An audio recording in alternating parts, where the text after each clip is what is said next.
mardi 8 octobre 2024. Mesdames et messieurs, bonsoir et bienvenue dans cette édition d'information. Voici le sommaire. À Conakry, une fille de 19 ans succombée après un avortement manqué au quartier Hermakono dans la commune de Matam. Mabinti Camara, qui est décédée dans des conditions jugées douloureuses, a été enceintée par un jeune dont la famille refuse de reconnaître l'avortement. Réaction croisée des deux familles dans cette édition d'information. Suspension du préfet de Kankan. Le Forum des forces sociales de Guinée est insatisfait de la décision prise par le ministre de l'administration du territoire et de la décentralisation. Ce bloc opposé à la conduite actuelle de la transition demande et espère justice l'autorité préfectorale pour des propos de menace contre toute voix discordante dans la préfecture. Les échos à suivre, c'est tout pour les titres. Bonsoir, le fait est triste et mérite l'attention de toute la société guinéenne. Mabinti Camara est décédée dans des conditions floues entre Hermakono et l'hôpital Ignasdine à la suite d'une grossesse. La famille de la victime parle d'avortement qui a coûté la vie à leurs membres, alors que la famille du jeune qui a enceinté balaie de ces accusations. Les deux camps, chacun tire le drap de son côté pour se protéger. En Soubaïlo Baldé. C'est le 30 septembre 2024 que la fille de 19 ans est morte après plusieurs jours de douleur à la suite d'une grossesse qu'elle portait selon les témoins. Mais un grand flou entoure ce décès puisque la famille de Mabinti Camara accuse une famille de son voisinage d'avoir avorté la grossesse et mort s'en est suivie. Mabinti Camara, homonyme de la victime, raconte les faits. La famille du jeune qui a retenu ma fille chez elle a reconnu lui avoir donné 2 comprimés au tribunal de Mafanko, que c'est ce qui a occasionné la perte de la grossesse et la mort s'en est suivie. Pourtant, à chaque fois, je demande à la sœur du jeune si elle a les nouvelles de ma fille. Elle répond toujours non.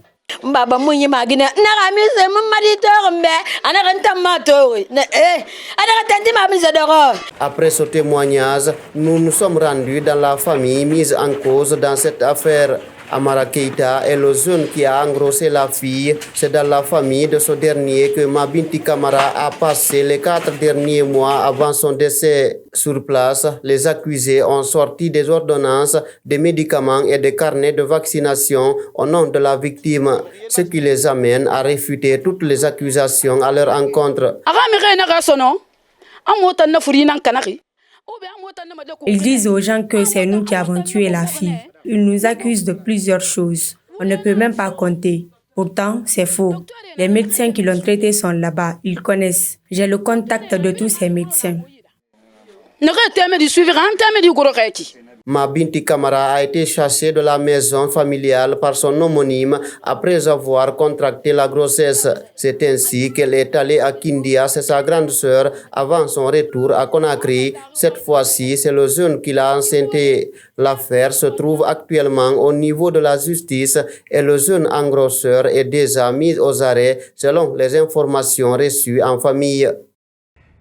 Les autorités décident de fermer 3 radios privées à Kankan. Il est reproché à ces médias d'avoir anticipé leur réémission sans autorisation administrative préalable en dehors de leur zone. Pour l'une des rares fois, le syndicat des professionnels de la presse de Guinée ne condamne pas cette décision. Son secrétaire général demande aux entreprises de presse concernées d'évoluer dans la légalité et aux autorités d'accélérer le traitement des demandes d'autorisation à Marabangoa.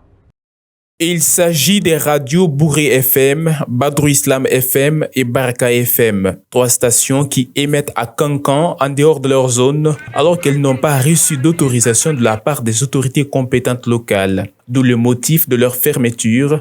La situation met le syndicat des professionnels de la presse de Guinée dans une position de défense inconfortable. C'est difficile de condamner quand on sait que les gars n'étaient pas dans les normes, puisqu'ils n'avaient pas les papiers les autorisant à émettre à Kankan.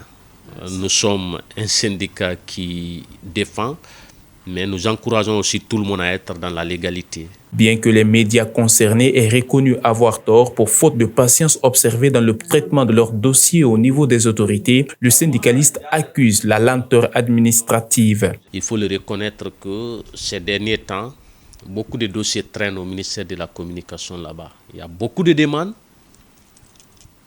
de création de nouvelles radios qu'on a créées ici, mais aussi des demandes d'autorisation de réémission pour des radios déjà créées.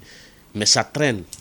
La promptitude des autorités à traiter la demande de ces stations de radio, selon Sekou Jamal Pendessa, pourrait aider à ne pas forcer plusieurs jeunes au chômage. Le préfet de Kankan, Kandia Mara, est suspendu de ses fonctions pour faute lourde par le ministre de l'Administration du Territoire et de la Décentralisation.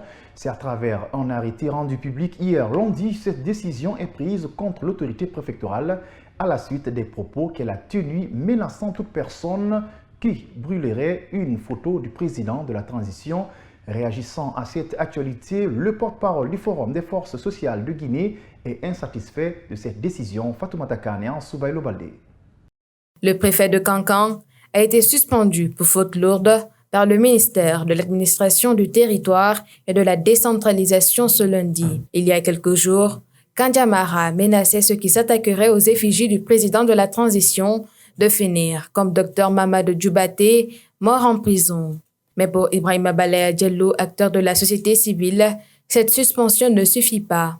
Ils ont bien fait de le suspendre déjà, ça c'est quelque chose qu'il fallait faire immédiatement, mais maintenant derrière, voilà, il faut poursuivre ce gars parce que ce qu'il a fait, ses propos sont très dangereux. S'il était inconscient, ça va lui apprendre la prochaine fois de ne pas être un inconscient, mais je crois que c'est des paroles froides qu'il a tenues, dont il a pleine conscience et que voilà, il faut qu'on essaie de voir comment ça va se faire. Des propos d'une telle gravité ne doivent pas être pris à la légère, alerte cet activiste de la société civile. Moi, je crois qu'il faut en Guinée qu'on s'arrête sur ça. Le fait qu'il soit suspendu seulement, ça va pas dire grand-chose. Or, il a tenu des paroles. C'est-à-dire qu'il faut replacer ces termes dans le propre contexte. Il dit, si quelqu'un d'autre, quiconque fera la même chose que Dr Djoubaté, subira les mêmes conséquences que M. Djoubaté. Voilà, c'est clair, hein? C'est-à-dire que ça, on n'aurait même pas dû épiloguer sur ça. Le procureur, dès qu'il a entendu ces propos, devait s'autosaisir et lester en justice. Le porte-parole du Forum des forces sociales de Guinée exige que les responsabilités soient situées dans cette affaire. Il n'écarte pas la thèse d'un meurtre. Il faut voir situer la responsabilité du préfet par rapport au décès de Dr Djoubaté et que vraiment, toutes les structures aussi, parce que je crois que nous, dans notre déclaration même, nous avons déploré même la passivité de l'Ordre national des médecins. Je crois que dès qu'ils ont entendu ça, après ils ont réagi le lendemain, je crois. Mais il faut aujourd'hui que les corporations se lèvent pour exiger un certain nombre de choses. Il y a le barreau de Guinée, il y a toutes ces corporations aujourd'hui qui doivent jouer un rôle. Parce qu'il faut se battre contre l'impunité. Il ne faut pas qu'aujourd'hui, que les détenteurs du pouvoir public puissent faire ce qu'ils veulent. Il faut vraiment qu'il y ait des gens qui leur permettent d'arrêter, justement. Ibrahima Balaya Diallo espère que les acteurs concernés prendront leurs responsabilités et que d'autres décisions seront prises à l'encontre du préfet Kandia Mara. Nous sommes dans le mois de l'indépendance. Il y a 66 ans de cela, depuis que notre pays s'est libéré du colon français, il a fallu que des hommes et des femmes se battent pour obtenir cette autonomie. On les appelle les pères de l'indépendance guinéenne. L'histoire de beaucoup d'entre eux est peu connue par la nouvelle génération. Le jeune activiste Aliou Thiam demande aux autorités actuelles de changer cette donne. Reportage Mamadou Tanouba. Reconnaître la lutte menée par les pères de l'indépendance guinéenne en 1958, c'est le combat de l'activiste Aliou Thiam. Pour lui, l'histoire de ces hommes et femmes devrait être mieux connue. Je pense que c'est tout à fait logique et normal qu'on se rappelle toujours, qu'on puisse se rappeler toujours des héros, c'est-à-dire des pères de l'indépendance. Est-ce que vous comprenez? Parce que il faut le reconnaître, personne ne peut se comparer à ces gens-là en ce qui concerne l'amour pour la Guinée. Est-ce que vous comprenez? C'est-à-dire ce sont eux qui ont créé ce pays, qui ont créé tout ce qui est dans ce pays. Pour Aliou Thiam, les Guinéens doivent connaître toutes les pages de l'histoire de leur pays, qu'elles soient sombres ou pas. On a soif d'histoire. on ne sait pas ce qui s'est passé. Qui doit nous raconter toutes ces histoires? C'est un droit pour nous. C'est un droit pour nous que tout soit rétabli, qu'on nous raconte l'histoire de la Guinée, sombre ou pas sombre, qu'on nous le raconte. C'est un droit. Aliou Thiam souhaite voir la constitution de 1958 restaurée un jour, ce à cause de certaines lois qui prennent en compte la situation sociale des Guinéens. C'est un combat, c'est un objectif que je me suis fixé, c'est-à-dire la restauration de cette constitution de 1958. Parce que quand vous parlez de ces pères de l'indépendance, on va parler de la constitution de 1958. Est-ce que vous comprenez? Même si elle a été amendée plusieurs fois, une fois, est-ce que vous comprenez? Elle doit être, comme on appelle, rétablie. La Guinée ne pourra jamais récompenser les pères de l'indépendance à la juste valeur car leur combat était patriotique a renchéri Aliou Thiam.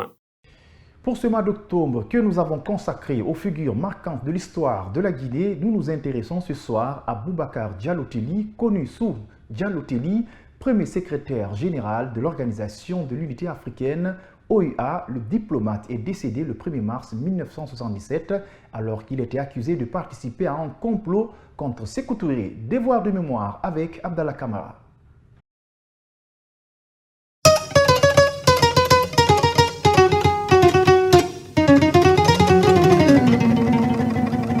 Diallo Telli, un intellectuel hors pair et compagnon de l'indépendance. Au-delà de la Guinée, Boubacar Diallo Telli a joué un rôle de premier plan dans la construction de l'unité africaine. Né en 1925 à Poredaka, au cœur du Fouta Djallon, il commence par l'école coranique avant l'école primaire de sa localité, puis le secondaire à Mamon. Toujours parmi les meilleurs de sa promotion, il va poursuivre son cursus dans la capitale Conakry avant d'atterrir à William Ponty, la prestigieuse école coloniale de Dakar. Après l'obtention de son baccalauréat, il s'envole pour Paris où il atterrit à la faculté de droit et de sciences politiques. Il obtient ensuite son diplôme de l'École nationale de la France d'outre-mer, ce qui lui permet de gravir les plus hautes marches de l'administration coloniale. Il sera plus tard nommé substitut de procureur au tribunal de Thiès au Sénégal, ensuite magistrat au tribunal de Cotonou au Bénin.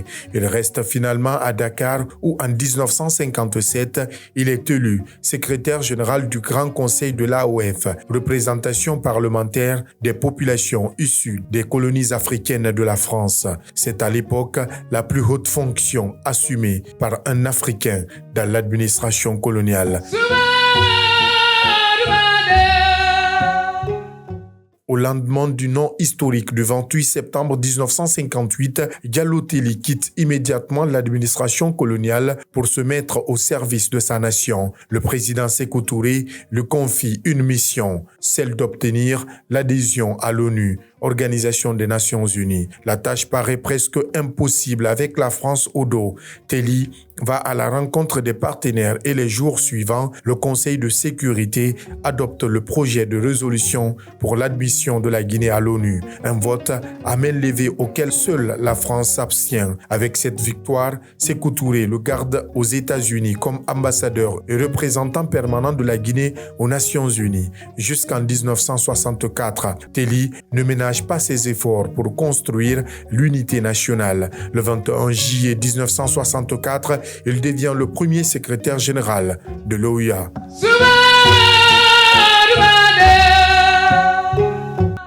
Mais en 1976, après 2 mandats à l'OUA et pressenti pour prendre la tête de l'ONU, Sékou Touré le nomme ministre de la Justice. À l'époque, Telli Diallo, qui ne réside pas en Guinée, accepte le poste. Une décision complètement incompréhensible pour ses proches et son entourage. Dans la nuit du 18 au 19 juillet 1976, une Jeep de la sûreté s'arrête au domicile de Telli. Son fils Alpha Omar a 22 ans ce soir-là. Diallo Telli est demandé par le comité ou tout au plus arrêté. Le haut magistrat est notamment soumis à la diète noire. Il est privé d'eau et de nourriture jusqu'à ce que mort s'ensuive.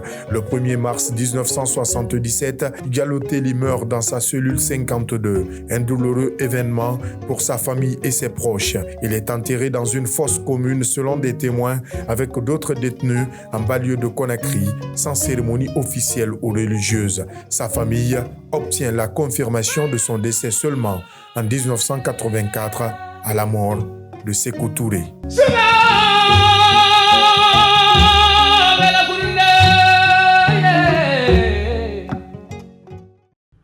Le mois d'octobre, est aussi appelé Octobre Rose, est un mois de sensibilisation. Ces actions visent à conscientiser les femmes sur les dangers liés au cancer du sein. Cette maladie dévastatrice affecte les unités cellulaires dont la fonction est de sécréter le lait maternel. Le mois d'octobre, à travers Octobre Rose, est une occasion pour les spécialistes de la santé de récolter des fonds déterminés à combattre le cancer du sein. Notre reporter Amanatou Diallo et Ousmane Kamara ont rencontré un spécialiste pour s'imprégner des causes réelles de cette maladie. Suivez.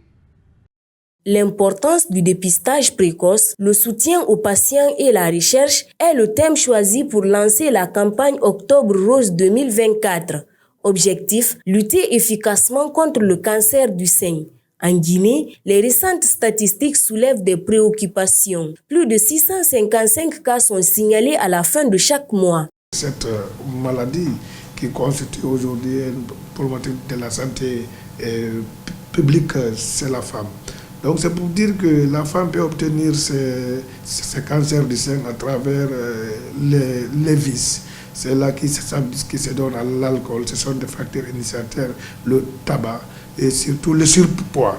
Les femmes qui prennent trop de poids, qui ne font pas de sport, et cela peut entraîner ces cancers du sein. Donc les exercices physiques protègent contre l'installation des cancers du sein.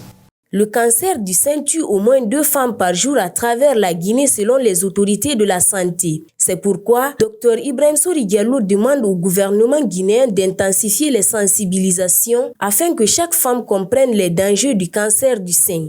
Même dans les centres de santé, on devait organiser cette campagne au niveau, c'est-à-dire des zones reculées. Parce que les 80% des femmes qui développent le cancer du sein, c'est des femmes qui négligent leur corps. C'est des femmes qui constatent certaines choses sur leur peau et sans pour autant venir se faire dépister.